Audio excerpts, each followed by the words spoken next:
Hello, Kurt Jackson, Retirement Income Strategist with KJ Financial here, with some questions that anyone in their 40s should be asked regarding the nationwide phenomenon of stressed state budgets. You know, we always hear about the budget deficits in the federal government, yet we don't hear near as much about budget pressures that states are experiencing. As you're thinking about where you want to live in your retirement years, here's some really important questions that you should be considering. Where will states get the money to provide the promised retirement and health care benefits for their workers? How will states continue to provide services? You know, as Medicaid reimbursements from the federal government decline, where will states get the money for the difference here? Won't they have to raise taxes?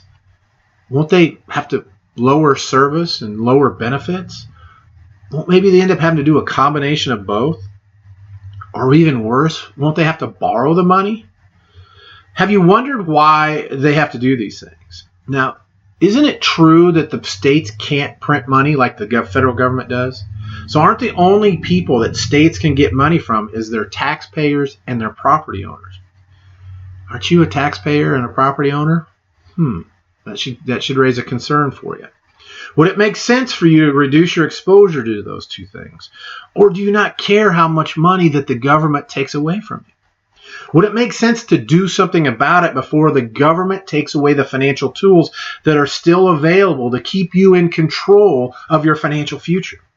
If you have money saved for retirement, where is it? Is it in qualified plans like a 401k, 403b, 457 plan, or an IRA?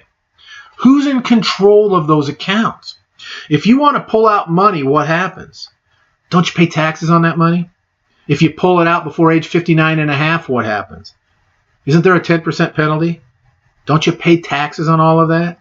So who controls that money? Who really controls that? Is it you or is it the government? How easily could the government change the rules on that money? Does it make sense to have your money in a place so easily controlled by the government and so much out of your control? Would it make sense to explore other options, alternative options, to see if any of those might serve you better? And if there were strategies that you liked better, that better protected your money and reduced the risk of government changing the rules, would it make sense to do something about that now before something happens or that the government changes or something bad happens? Or would it make sense to do something before it happens? So if your answer was doing something about it now, maybe we should have a friendly conversation to see if there's any other options that might better suit you. Now, don't worry, we've got our 5-star guarantee. That means that we're not going to talk for any longer than 30 minutes unless you want to. There's nothing for sale during this conversation. And when you walk away from this conversation, you're going to understand more about yourself, your money, your retirement, and all those things that we talk about. So when you're ready to do this, because you've got to be ready about it at some point in time, I would think, then give me a shout on my direct line, or which is up there on the screen, or email me at the information on the screen. Let's have a conversation. We can even do it virtually. We can do it online, over the phone and on a computer. So it makes it much more convenient and easier for all of us to get together. Thanks for tuning in. I hope you have a great day.